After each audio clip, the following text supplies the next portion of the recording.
గురుమధ్యే స్థితం విశ్వం విశ్వమధ్యే స్థితో గురు గురుర్విశ్వం న చాన్యోస్తి తస్మై శ్రీ సాయి గురవే నమః. బ్రహ్మానందం పరమసుఖదం కేవలం జ్ఞానమూర్తిం ద్వంద్వాతీతం గగన సదృశ్యం తత్వమస్యాదిలక్ష్యం ఏకం నిత్యం విమలమచలం సర్వధీ సాక్షిభూతం సాయినాథం త్రిగుణరహితం సద్గురుం తం నమామి. శ్రీ సచ్చిదానంద సమర్థ సద్గురు సాయినాథ్ మహారాజ్ కి జై. శ్రీ గురుభ్యో నమః. సాయి భక్తులకి సాయిబాబా గురించి అనేక విషయాలు తెలుసుకుంటున్న ఈ కార్యక్రమానికి హృదయపూర్వకమైనటువంటి ఆహ్వానం తెలియజేస్తూ, సాయి సచ్చరిత్రలో మనకి అనేక అనేక అంశాలు మనకి గోచరం అవుతూ ఉంటాయి. చాలా సందర్భాల్లో అనేక ప్రశ్నలు వస్తూ ఉంటాయి. వాటిల్లో ఒకానొకటైనటువంటిది రెండు బల్లుల కథ అని మనకు ఒకటి వస్తుంది. అది చాలా విచిత్రంగా అనిపిస్తుంది మనకి. ఏమిటి ఆ కథ అంటే చదవని వారికి కూడా ఉపయోగపడుతుందని, ఒక రోజున ద్వారకామాయిలో ఒక బల్లి శబ్దాన్ని చేస్తూ ఉంటుంది. టిక్కు టిక్కు టిక్కు అని శబ్దం చేస్తుంది. అక్కడ ఉన్నటువంటి ఒక భక్తుడికి చాలా ఆశ్చర్యం కలుగుతుంది. ఏమిటి బల్లి ఇట్లా శబ్దం చేస్తున్నది ఏమిటి? ఇది కూడా మరొక విషయం అండి. సహజంగా మనం మామూలుగా బల్లి శబ్దం చేస్తే మన ఇంట్లో మామూలుగా వెళ్ళిపోతాం. అక్కడ సాయిబాబా ఉన్నారు కాబట్టి ఈయనకి కుతూహలం పెరిగి, బాబాకు అన్నీ తెలుసు కదా అనే ఒక ఉత్సాహంతో, బాబా ఈ బల్లి ఎందుకు ఈ శబ్దం చేస్తున్నది అని అడగడం జరుగుతుంది సాయిబాబా. అడిగిన సందర్భంలో సాయిబాబా నవ్వి, ఆ బల్లి తన చెల్లెలు వస్తున్నది అని ఆనందంతో అది శబ్దం చేస్తున్నదిలే అని చెప్పారు సాయిబాబా. అక్కడ ఉన్న వాళ్ళంతా కూడా, ఇతనేమిటి బల్లి శబ్దం చేస్తుంది సాయిబాబాని అడగటం ఏమిటి? సాయిబాబానేమో దానికి సమాధానంగా దాని చెల్లెలు వస్తున్నది. ఎక్కడి నుంచి? ఔరంగాబాద్ నుంచి దాని చెల్లెలు వస్తుంది. ఆ ఊరి పేరు కూడా చెప్పారు సాయిబాబా. అంటే ఇక్కడ ఎన్నో ప్రశ్నలు వస్తాయండి. బల్లికి అది వస్తున్నదని బల్లికి తెలుస్తుంది అసలు? మనకే తెలియదు. మన మన మిత్రులు కానీ, మన స్నేహితులు కానీ, అదే మన బంధువులు కానీ పలానా చోట నుంచి వస్తే మనకు తెలుస్తుందండి. అట్లా తెలిసినట్టయితే బల్లి కూడా సాయిబాబా లాగా సర్వజ్ఞతను పొంది ఉండాలి. లేదంటే సాయిబాబా గోడ మీద ఉంది కాబట్టి, ద్వారకామాల ఉంది కాబట్టి సాయిబాబా సర్వజ్ఞత్వం దానికి కూడా వచ్చిందేమో అని అంటామేమో. మరి బాబాని ఆశ్రయించి ఉన్న వాళ్ళకి అంతంత మాత్రం అంత సర్వజ్ఞత్వం ఎట్లా వస్తుందండి? అది సాయిబాబా వారి యొక్క స్థితి కదా. ఇక్కడ ప్రశ్న ఏమొస్తుందంటే, ఈ బల్లికి తన చెల్లెలు వస్తుందని ఎట్లా తెలిసింది, ఎందుకు టిక్ టిక్ పట్టుంది అనేటువంటి ప్రశ్న సహజంగా సాయి భక్తులందరికీ వస్తుంది. దాన్ని అలా పెడితే దాన్ని చూద్దాం. ఈలోపు జరిగినటువంటి విషయాన్ని మనం గమనిద్దాం. సరే, ఎవరైతే సాయిబాబాని ఈ విషయం అడిగారో ఆ వ్యక్తికి చాలా ఆశ్చర్యం అనిపించింది. ఈ బల్లి ఏమిటి, దీని చెల్లెలేమిటి, ఔరంగాబాద్ నుంచి రావటం ఏంటి, అది ఎట్లా వస్తుంది, ఏ బస్సు ఎక్కి వస్తుందా, ఎట్లా వస్తుంది, నడుచుకుంటూ వస్తుందా అని ఆశ్చర్యంగా చూస్తున్నాడు. బాబా ఏదో చమత్కారంగా అలా చెప్పారేమో కొందరు ఆశ్చర్యంగా చూస్తున్నారు. ఈలోగా ఒక అతను గుర్రం మీద వచ్చాడు. గుర్రం మీద వచ్చి ఆ ద్వారకామాయి ముందున్నటువంటి ప్రదేశంలో ఆ గుర్రాన్ని కట్టేసి, పాపం అంత దూరం నుంచి ప్రయాణం చేసి వచ్చాడు. ఇంతగా ఆ వ్యక్తి ఎక్కడి నుంచి వచ్చాడు చెప్పవలసిన అవసరమే లేదు, ఔరంగాబాద్ నుంచి వచ్చాడు. ఔరంగాబాద్ నుంచి వచ్చినటువంటి ఆ వ్యక్తి ఆ సంచి, అంటే తనకి ఆ గుర్రానికి ఆహారం పెట్టాలి కాబట్టి ఆ గుగ్గిళ్ళ కోసం అని చెప్పి ఆ సంచి ఇట్లా విదిలిస్తాడు. విదిలించగానే ధన్మని ఆ బల్లి ఒకటి కింద పడింది. ఆ కింద పడిన బల్లి ఎటో పోవచ్చు కదండి. అటు ఇటు పోకుండా ఆ బల్లి సరసరామని చెప్పి బాబా వెనకనున్నటువంటి గోడ మీదకి వెళ్ళింది. అంతకుముందు అరుస్తున్నటువంటి బల్లి అక్కడే ఉంది.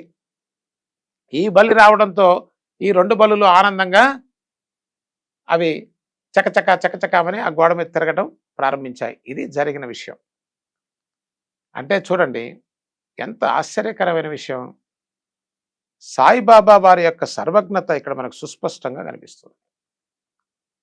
సాయిబాబాకి మొట్టమొదట ఒక వ్యక్తి ఔరంగాబాద్ నుంచి ఇక్కడికి వస్తున్నారు అని తెలియాలి. ఆ వ్యక్తి గుర్రం మీద వస్తున్నాడు.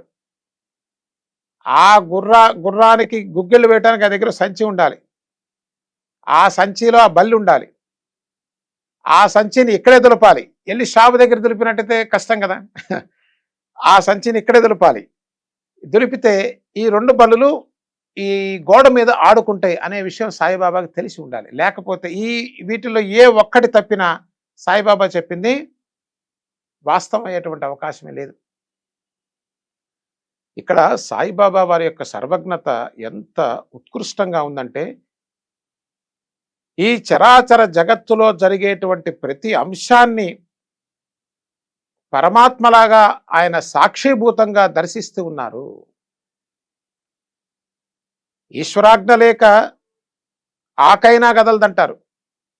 ఈశ్వరాజ్ఞ లేక చీమైనా కుట్టదని చెప్తారు. ఆ పరమేశ్వరుడే సాక్షాత్తు సాయిబాబా స్వరూపంలో ద్వారకామాయిలో విజయం చేస్తున్నట్టుగా అనిపించట్లా? ఇటువంటి విషయాలు అనేకం మనకి సాయి సచ్చరిత్రలో కనిపిస్తాయి. అయితే ఇప్పుడు అక్కడ అనిపిస్తుంది మనకి, బల్లికి తన చెల్లెలు వస్తుందని కాదు అది అరిచింది, అది ఎందుకో అరిచింది. బల్లికి ఏం తెలుస్తుందండి? బల్లి ఏమన్నా మానవులకే జ్ఞానం అవ్వటం చాలా కష్టంగా ఉంది. ఏ వేల కోట్ల మందిలో ఏ ఒకానొకడికి మాత్రమే అది సాధ్యమని శ్రీకృష్ణ పరమాత్మ భగవద్గీతలో చెప్తున్నారే. అంటిది జ్ఞానం అవ్వటం మనిషికి అంత దుర్లభంగా ఉంటే బల్లికి ఏమీ తెలియదు. ఇక్కడ వాస్తవం ఇది. బల్లికి తెలుసా అని చాలామంది అడగడం కూడా జరిగింది. ఆ సందర్భాన్ని పురస్కరించుకుని ఈ విషయాన్ని మనం చర్చ చేస్తున్నాం. బల్లికి ఏం తెలియదు ఇది వస్తుందని చెప్పి. మరి అక్కా చెల్లెళ్ళు అని చెప్పారు సాయిబాబా. సాయిబాబా వారికి జన్మాంతర జ్ఞానం అంటే వారి విషయమే కాదు, వారి భక్తుల విషయమే కాదు, జంతువుల యొక్క జన్మాంతర జ్ఞానం కూడా సాయిబాబాకి ఉన్నది అని మనకు అనేక చెన్నబసవప్ప, వీరభద్రప్ప కథలో చూసాం. 2 మేకల కథలో మనం చూస్తాం. అనేక సందర్భాల్లో సాయి సచ్చరిత్ర అంతా కూడా రుణానుబంధం మీదే ఉంటుంది. అట్లా అనేక సందర్భాల్లో సాయిబాబా చెప్పారు. దాన్ని బట్టి చూసినట్లయితే ఈ 2 బల్లులు కూడా ఏదో ఒక జన్మలో అక్కా చెల్లెలై ఖచ్చితంగా అయి తీరాలి. ఎందుకంటే సాయిబాబా మాట చెప్పలేకున్నట్టయితే. కాబట్టి వారి యొక్క ఆ అంతర్యామిత్వం ఏ క్షణంలో ఏ సంఘటన జరుగుతుంది అనే విషయం కూడా సాయిబాబాకు సుస్పష్టంగా తెలుసు. ఈ విషయం చెప్తుంటే మరొక విషయం గుర్తొస్తుంది. బాబా మహాసమాధి చెందిన తర్వాత కూడా ఒకానొక భక్తుడి కల్లో కనిపించి, నీవు చాలా సంవత్సరాల తర్వాత షిరిడి వస్తావు, సుమారుగా 5-6 సంవత్సరాల తర్వాత నువ్వు షిరిడి వస్తావు. అప్పుడు సమాధి మందిర్లో నువ్వు దర్శనం చేసినప్పుడు నా మూర్తికి పసుపచ్చ రంగులో ఉన్నటువంటి వస్త్రాలు ధరింపజేసి ఉంటాయి అని బాబా కల్లో చెప్పడం. అలాగే అతను చాలా కాలం తర్వాత షిరిడీలో బాబాను దర్శించడం. బాబాని దర్శించినప్పుడు అదే రకమైనటువంటి రంగు శాలువా వేసి ఉండటం చూసి అత్యంత ఆశ్చర్యపోతాడు. అసలు ఈ సృష్టి యొక్క విధి విధానం చూస్తే సామాన్య మానవుడికి మతిపోతుంది. ఒకటి, సామాన్య మానవుడు చూడటం కూడా చాలా కష్టమైన విషయం. మహాజ్ఞాని అనుకున్నవాడే అత్యంత ఆశ్చర్యంతో చూసి ఆ భగవాన్ యొక్క లీలా వైభవాన్ని చూసి ఆశ్చర్యపోయి నోరు వెళ్ళబెట్టుకొని చూసేటువంటి ఒక అద్భుతమైన మిస్టిక్ ప్రపంచం ఇది. ఈ ప్రపంచంలో ఉన్న వింతలు కానీ విశేషాలు కానీ, సామాన్యంగా ఉన్న వింతల విశేషాలు చూసే మనం నోరు వెళ్ళబడుతున్నాం. ఆ పరమాత్మని యొక్క చర్యలు చూసినట్లయితే అస్సలైనటువంటి ఆనందం, బ్రహ్మానందం అంటారే, ఆ పూర్ణానందం అంటారే, అది మనం అనుభవించడానికి అవకాశం ఉంటుంది. అది ఎంత అద్భుతం కాకపోతే సాయిబాబా ఇంకొక విషయం కూడా నాకు గుర్తొస్తున్నది. మైనతాయికి నానాసాహెబ్ చందోర్కర్ మైనతాయి విషయంలో కూడా సాయిబాబా చేసినటువంటి లీలలో వారి యొక్క అంతర్యామిత్వము, వారి యొక్క సర్వజ్ఞత్వము మనకు సుస్పష్టంగా కనిపిస్తున్నది.